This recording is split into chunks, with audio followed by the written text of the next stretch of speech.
when you look at people who want to start a business, some of the biggest barriers to entry are the infrastructure and backbone and support structures.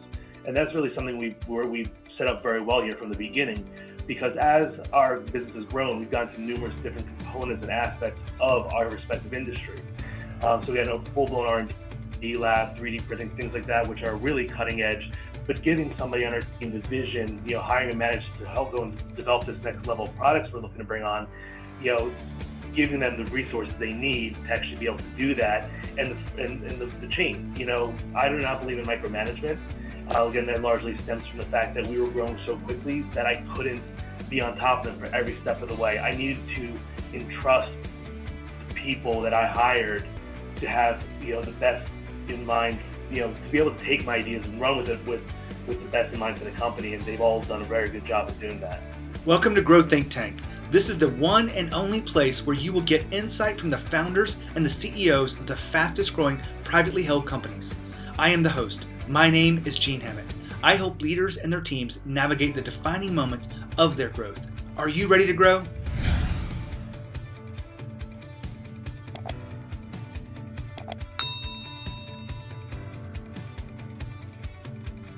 Do you have trouble attracting the talent that you need to keep the business running, to keep it growing?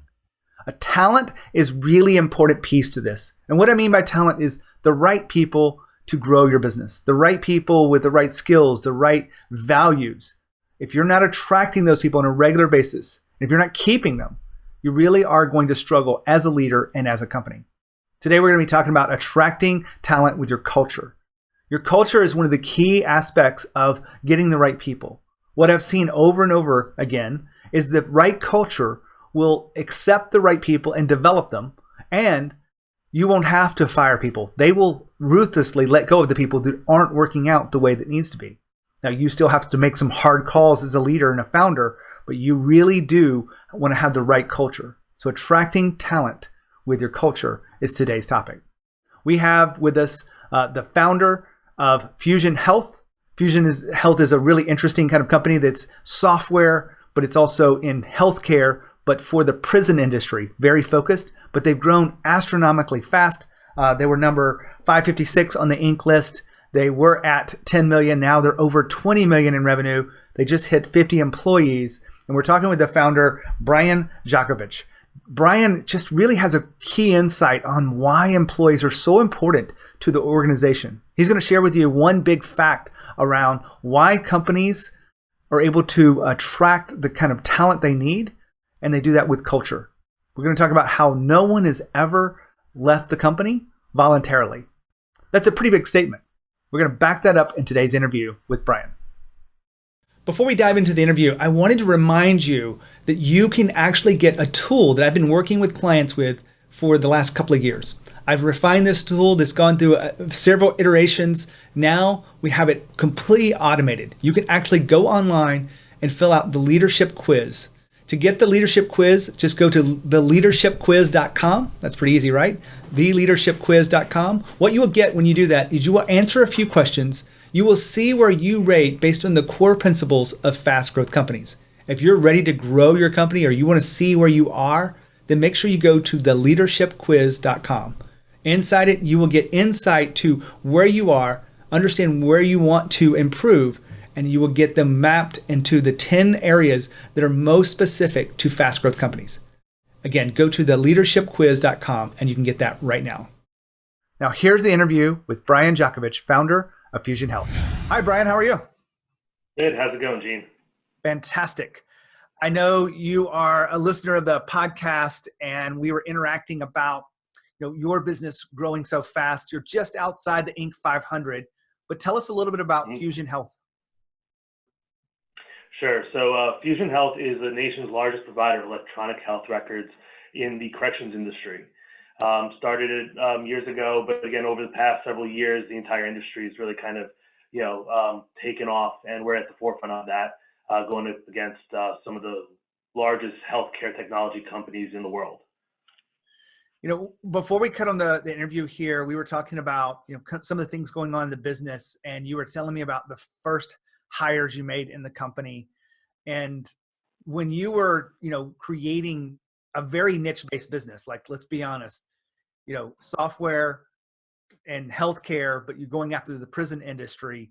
There's not many people out there with that, all three of those as an expertise. Tell us a little bit more about your first hires. Sure. Yeah. The trifecta, I call it, ain't happening. So I realized very early on that I'm not putting a job out there looking for somebody who understands healthcare, IT, and corrections. They just don't exist. Just because I learned that over the years, it took years to get to that point. So I really realized, what I was looking for as I started to grow and get, employee number 1, 2, 3, and so forth, was I was looking for somebody who was capable, hungry, driven, understood and saw my vision, quote unquote, drink the Kool-Aid, if you will. And, those are the people that I identified as being good candidates to help me grow the business. So, employee number 1 was literally by way of a friend of mine. He owned a little jewelry shop up in the middle of upstate New York. And, he was looking to get into something new. I said, hey, I got the thing for you. But again, his interview wasn't a proficiency test. It was a common sense test where I asked him to come on over to my house, which I was renovating at the time, gave him a hammer and see if he could actually figure out how to put up a 2x4 with me and build a wall. He was. So again, I knew that the hamster wheel was moving in there. And again, that was where I, saw the potential of somebody who could kind of join my team and follow my vision. His onboarding was literally, bring him into jail, explain to him the software, give him a tour, and literally running right out of there and say, I'll see you later, back at the office, maybe later tonight. I need to go back and continue to grow this business. So, that's really kind of what was the platform for our form of entrepreneurship here at Fusion. Well, Bryan, I'm really impressed with what you guys have done in a space that people don't even know existed, really.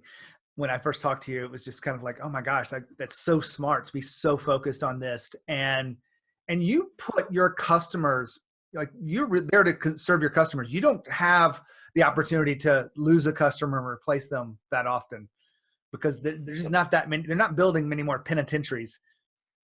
Well, it's not even that. I mean, the United States has been growing by way of counties, states, that way. So our market and our ability to capture the market is finite. So every client is number one. We have never lost a client, and we're actually leaders in what we call the replacement game. So we're taking counties and states away from our competitors. So yeah, it's not like the financial services model where people die and people are born and you can capture the next wave. These exist, and that's it. That's all that we have to capture. And again, as I mentioned earlier, we are the largest in the country. We manage approximately, our software touches about 350,000 inmates every day. The reason I bring that up is because you have a limited market that isn't growing very fast. But yet, when I asked you my big question, which was, as a leader, what's more important, your customers or your employees? You said, oh boy, I hope I say the same thing now. But I think it's my employees still, because that was the right answer, right? That's what I said last time. Yes, okay. Pop quiz. But no, definitely the employees, because without quality employees, we wouldn't have the client base that we have. Our clients would not be happy. So definitely, the employees that I have here, my family here, is number one. And that's why I'm so passionate about having a culture and building a culture where everybody wants to stay, everybody's happy, everybody feels engaged, and is part of Fusion's overall success. So yeah, definitely the employees, because without quality employees, we would not have any customers. Hold on for a second. Bryan just talked about building a culture for engagement.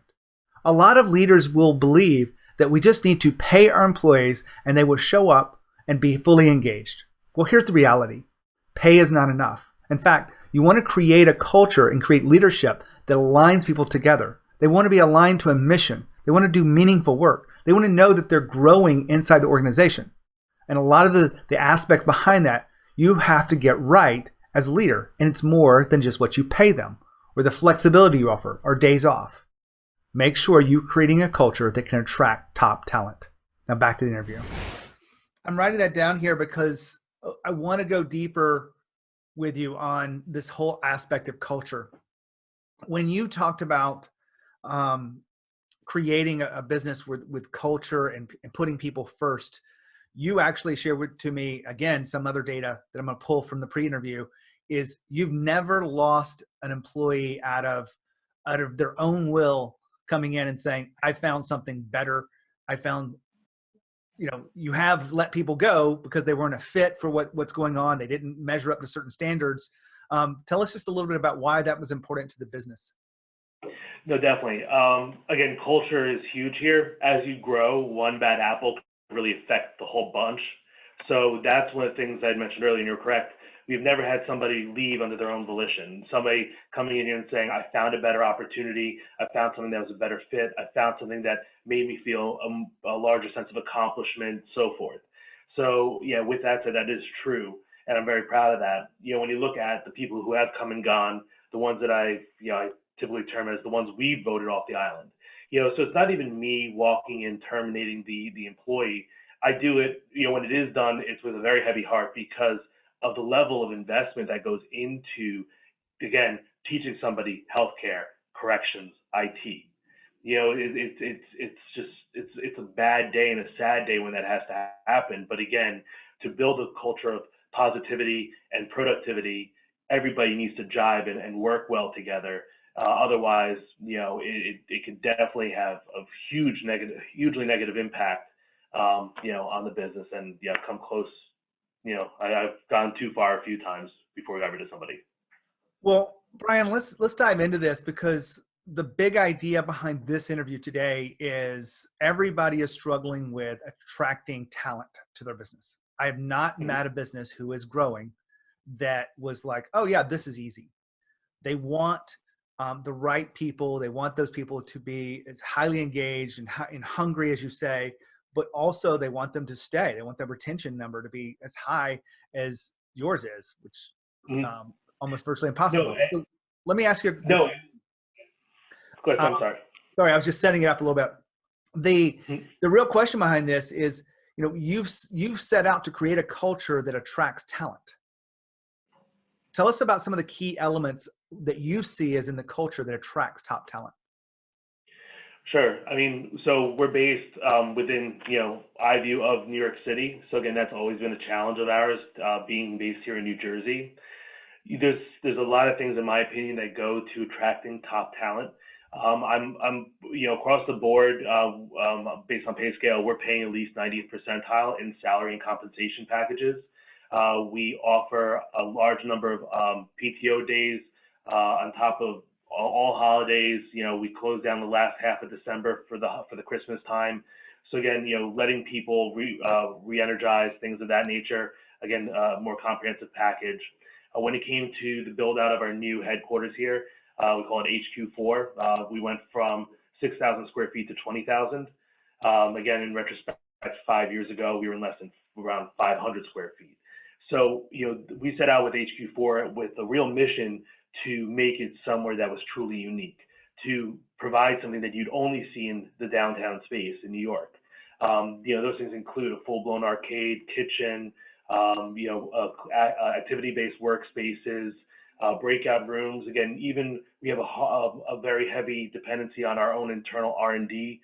So we actually replicated our original headquarters, my first office that was on top of a dance studio, went across from the fire department. We replicated that here within the office, just to give people that inspirational type of atmosphere that kind of helps them work. So that's very important. I think that's been a huge part of our success. So let's dive into the culture aspects. What are the things outside of money and the benefits of being there that you pay attention to as a leader? One of the things with the culture is that nobody really sits on a pedestal. All of my managers, myself included, are out in what we call the pit. So it allows us to be engaged with all the employees and really connect with them. Again, family is important to me, and given our demographic, as young as it is, I see the importance and understand the value that family has, especially as you get married and have children. Having a 4-month-old son, a 3-year-old daughter, and only being married for 4 or 5 years at this point, I've seen that transition even within myself. And now, again, looking at some of my, I call them leadership, but, use that term infrequently, but looking at the base of our company as a whole, having children, getting married. That's a big thing that I'm really trying to support. We're actually we just signed up with an agency last month to actually provide night nurse services for people who have their children. So for 1 month, I'm paying 5 days a week to have night nurses assist the family, because everybody's so critical here that I need them coming to work energized. I mean, this morning I was up from 2 to 4 a.m. because the baby was awake and my wife was able to get him down. So I understand the importance of coming to work and being energized and being productive and what that means, and also, supporting, employees being happy and awake. One of the things you said way back in the beginning of this conversation was the value of entrepreneurship. So how do you define that inside your company? Sure. So with entrepreneurship, what that means to me, and I think us here at Fusion, is being given the idea, the vision, and effectively running with it.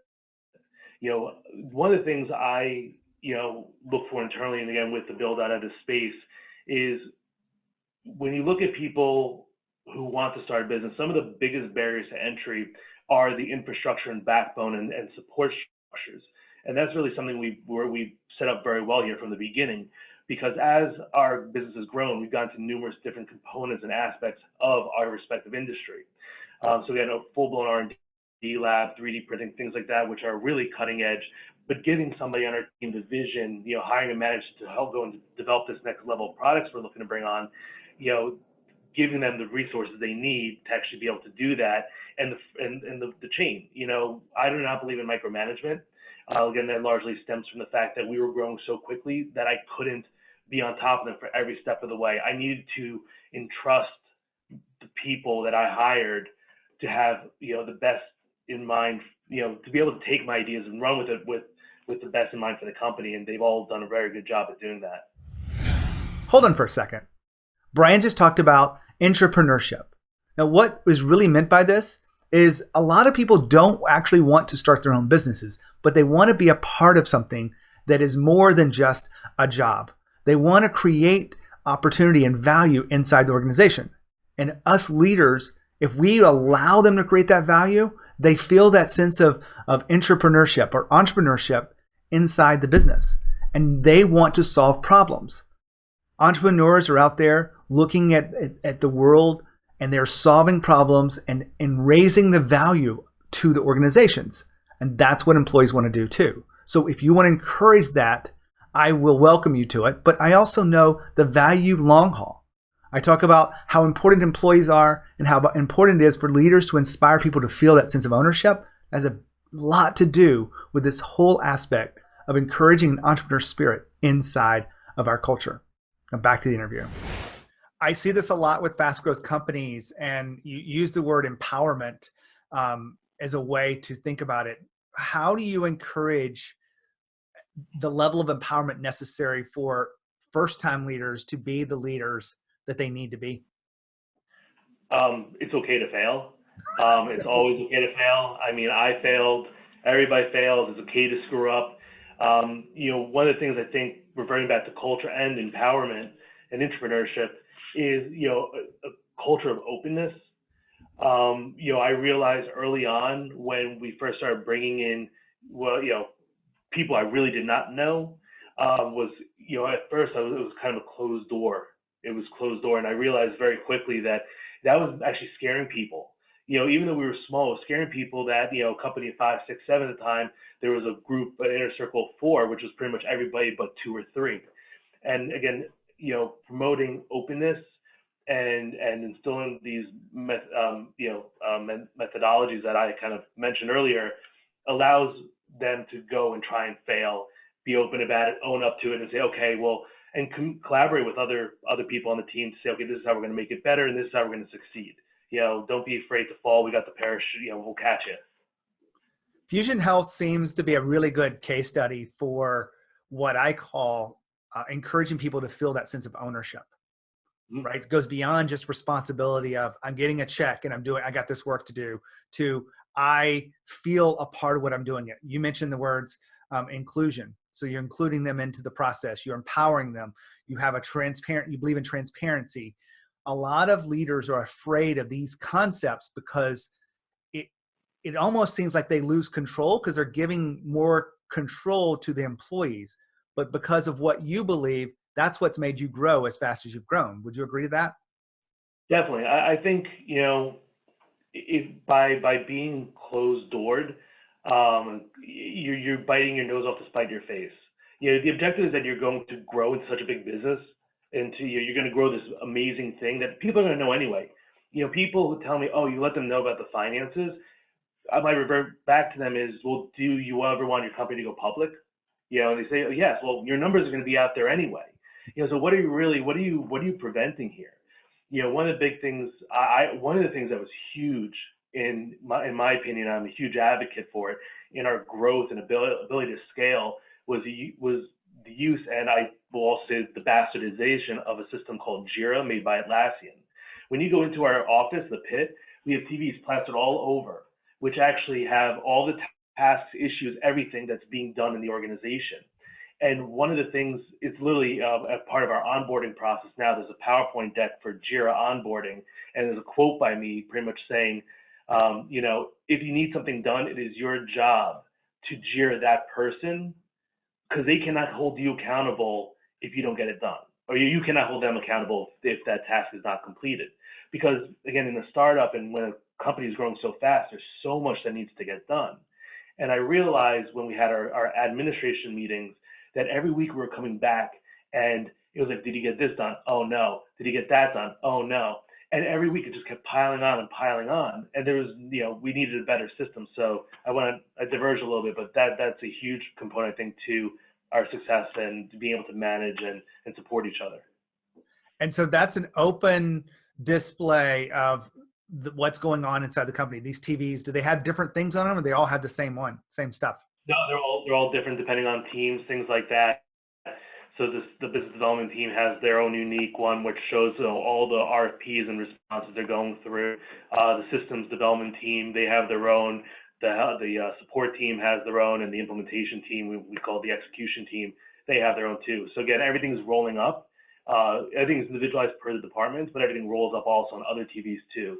So it's a great way to see who's doing what.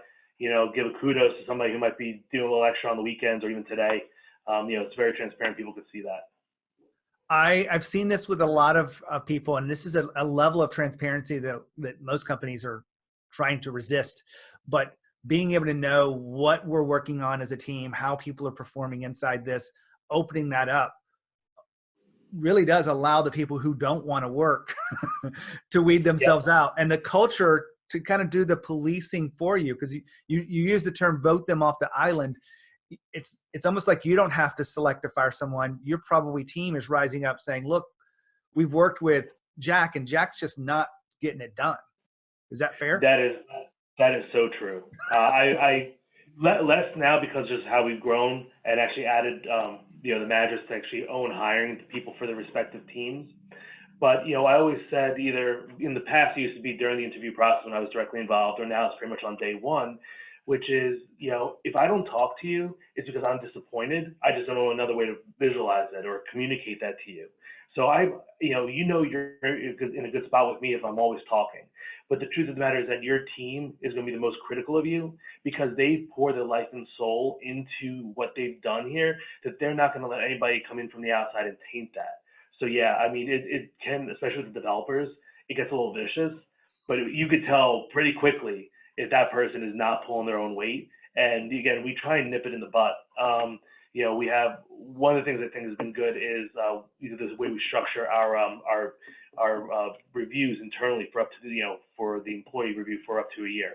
So that's been a successful way that's worked for us.